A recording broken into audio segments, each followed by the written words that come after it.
Welcome to the NRSNG show by NRSNG.com. My name is John Haas, RN CCRN, student nurse mentor, and your biggest fan. In each episode, we bring you an inspiring person or message to help you uncover success as a nurse and in life. We're all in this together. Thank you for spending some time with me today. Now let the show begin, my fellow nurses. All nurses to the nurses station. All right, before we get started today, I want to remind everybody that if you have not gone over to nrsng.com/freebies, you're missing out on a lot of our worksheets, cheat sheets, reference sheets that are going to help you massively during nursing school and during your clinicals and as you're working on the floor as a nurse. So head over to nrsng.com/freebies.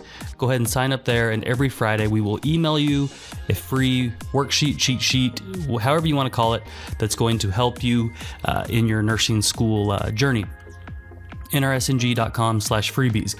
Today, what I want to talk about is the difference between CPAP and BiPAP, what they are, and really kind of what the differences are, and maybe some situations where they would be helpful, where they're going to be useful for your patients. This is a question we get a lot, and it's something that you are going to encounter because you can encounter CPAP and BiPAP anywhere, in the ED, on the med-surg floor, and in the ICU even. So important to understand, and we're just going to give you a high-level breakdown of what it is, just so that when you walk into a patient who's either on CPAP or BiPAP, or a patient who's struggling to breathe, or a patient who's coming off intubation, that you'll be able to understand kind of what's going on and possibly even be able to help out with the decision-making process with that, okay?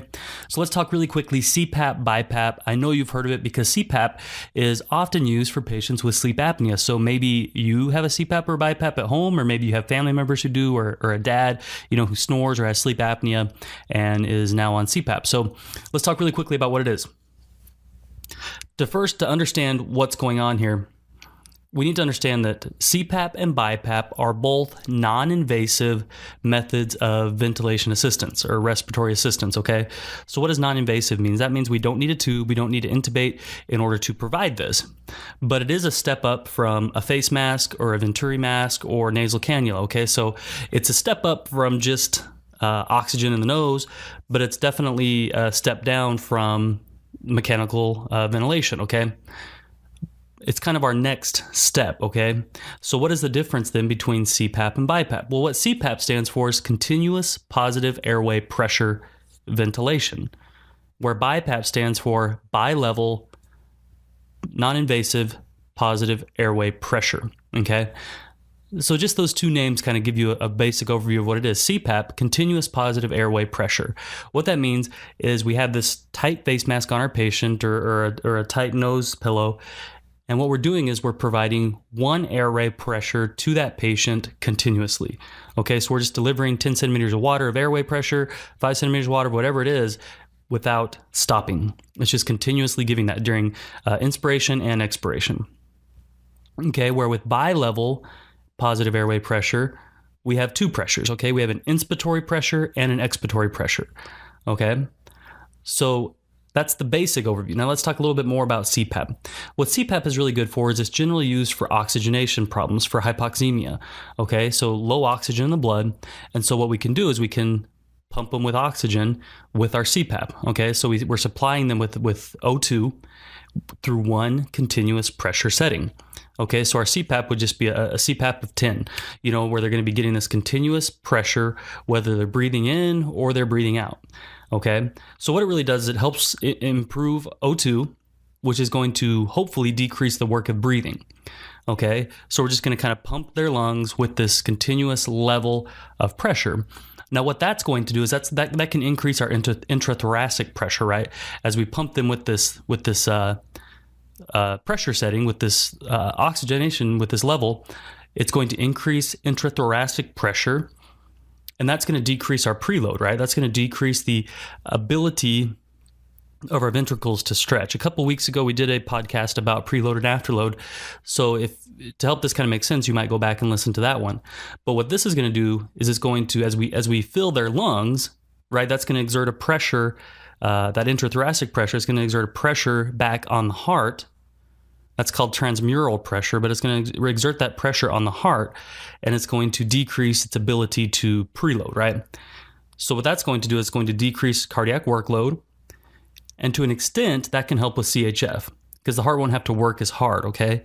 So we decrease our cardiac workload, which can help with CHF to a certain extent. We don't want to overdo it by any means, but by increasing, this pressure in there, decreasing preload, we're decreasing cardiac workload. Okay, so CHF can help, or CPAP can help with CHF exacerbations, and it can also help with like pulmonary edema, and it can help with sleep apnea. Okay, because we're just delivering one set pressure level. Okay, no difference whether they're breathing in or breathing out, and so that can cause a lot of patients frustrations in that as they're trying to breathe out, they might have to be working against a higher pressure. Okay, now that is why we have BiPAP. So BiPAP is bi-level positive airway pressure. So we have several settings on our BiPAP. Okay, like I said, we have our IPAP, which is our inspiratory pressure, and we have our EPAP, which is our expiratory pressure. Now, the interesting thing about BiPAP is that we can also set a breathing rate, okay? So we can set a breaths per minute, and then we can have an FiO2, so we can deliver additional oxygen with it. So, for example, the physician might write BiPAP settings of BiPAP 10/5, rate of 12, FiO2 60%. Okay, now all these can be adjusted, right? So we basically have two pressure settings. We can set a rate, and then we can also have our FiO2. So it's generally used for issues with ventilation. So what we're trying to do is we're trying to remove CO2. So a setting where this might make sense would be like a patient with COPD, okay? And we'll get into this a little bit here. So again, two pressure settings. That's the biggest thing to remember. You have a pressure that is delivered on inspiration, which is going to be a little bit higher. Okay, that would be our 10. So as the patient's breathing in, we're delivering more pressure, and then when the patient's expiring, we deliver a lower pressure to kind of keep the alveoli open. All right. So it would be, like I said, it would be 10/5, IPAP of 10, EPAP of 5. And the difference between that IPAP and that EPAP is known as pressure support. Okay, so with our setting of 10/5 with our BiPAP, we have an IPAP of 10, EPAP of 5. Our pressure support would be a 5. Okay, so pressure support is 5. Now, as pressure support increases, the lungs expand more and allow for increased ventilation, which that then allows for clearing of CO2. Okay, so that's why that can be really good for COPD. It allows for extra CO2 to be eliminated. Okay, so for example, if we had an IPAP of 15, EPAP of 5, that makes our pressure support 10. And that allows the lungs to expand even more and allows for CO2 to get out. Okay, so that's kind of a big difference there between BiPAP and CPAP. Now, one more thing that we can do here, we talked about we can set a rate. Okay, we can set our BiPAP at a rate of 12, and we're generally going to keep this between normal breathing rates. But we set an IPAP or a respiratory rate of 12, and then what that's going to do is the BiPAP can kind of sense if the patient's breathing. If the patient takes no breath, it's automatically going to deliver that increased pressure support or that increased level. Okay, it's going to deliver that pressure level of your IPAP. Okay, now every time the patient does take a breath, it's going to deliver that pressure as well. So you can kind of sense it. Can kind of sense the patient's breathing. And if you have a rate of 12. Every few seconds to be 12 breaths per minute, it's going to deliver that IPAP pressure.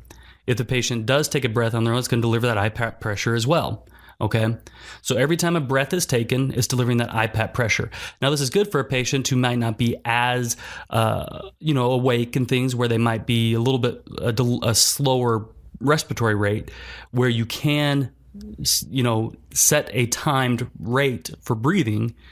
And every few seconds, it's going to deliver the higher IPAP, and then it's going to back off and have that lower EPAP level. Okay, does that kind of make sense? I hope that's making sense. So we can set our rate, and we're going to deliver our IPAP every single time our breathing rate is reached. Okay, and then what we can also set with this, we can set our FiO2, right? Our FiO2 is our percent of oxygen delivered, right? And so our room oxygen FiO2 is basically about 21% or so. So if our patient is having difficulty keeping their SpO2s at an appropriate level, or if we're, getting our ABGs, our SaO2s where they need to be, what we can do is we can titrate this FiO2 up or down to keep the patient's SpO2 or SaO2 at 91% or above. Okay, so we'll be monitoring our patients. If we're continuously monitoring their SpO2 just on a pulse oximetry or whatever, then we will be able to watch closely what their SpO2s are. And if we have it set at 60%, if our FiO2 on our BiPAP setting is 60%, and the patient is still, at 82 or whatever on their SpO2, then we're going to up our FiO2 to try to get our SpO2 to where it needs to be. Or if we have it at 60% and the patient is 100%, we could start backing off on our FiO2, okay, to try to get them to closer to a room level FiO2. Okay, is any of this making sense? I hope this is making sense. I realize I'm kind of rambling a little bit, but this is really important kind of stuff to understand, and it's really going to help you see what the difference is and where a good situation for CPAP versus BiPAP would be. I like BiPAP because there's a lot more manipulation that can occur, but again, it's going to depend on the patient, the physicians, how comfortable they are with either CPAP or BiPAP, and the patient's condition. Okay. So biggest difference, we can have two pressure settings with BiPAP, bi-level positive airway pressure, or we can have one setting with CPAP, which would be just one continuous pressure, okay? A lot of times CPAP is going to be used for situations of hypoxemia, where BiPAP is going to be used more for ventilation, which would be to remove the CO2 from the blood, okay? Biggest things with BiPAP, remember we have our IPAP and our EPAP, which is our inspiratory pressure versus our expiratory pressure, and then we can also set a timed rate for breathing, okay? So that's really the biggest things that I want you to keep in mind. I know that's kind of just throwing it out there and kind of just getting it out there for you guys, but I hope that kind of helps you. If you need to kind of review this, what I would do is I would take a sheet of paper and I would just kind of write down all of these things. I would write down CPAP on one side, line down the middle, BiPAP, and just start writing out, on CPAP it's one pressure, on BiPAP it's two pressures, and then under that, write IPAP, EPAP, what those mean, and then what your pressure support is, which is your IPAP minus your EPAP, and then kind of where that would come into play, okay? So that's really what I would do. I hope this really helps you guys. Thank you so much for checking out the show. For those that are new, thanks for coming. Thanks for checking us out. Be sure to listen to some of our older episodes. And remember, we have several new episodes every single week. Got some really exciting episodes coming up in the next couple days, and got some awesome announcements coming up as well. But for the time being, you guys are awesome. Be sure you go to nrsng.com/freebies, where we give out cheat sheets, reference sheets over cardiac, neuro, pediatrics, everything that you're going to need to excel on the clinical floor. If you guys have any questions, as always, reach out to us on social media. We're all over the place: Twitter, Instagram, Facebook, Snapchat, Periscope, wherever. Send us your questions. Also email us, contact@nrsng.com. My name is John Haas, RNCCRN. Love hearing from you guys. Love everything that you're doing. Keep it up. You got this. We're here for you. But you guys know what time it is now. Go out and be your best self today. Happy nursing.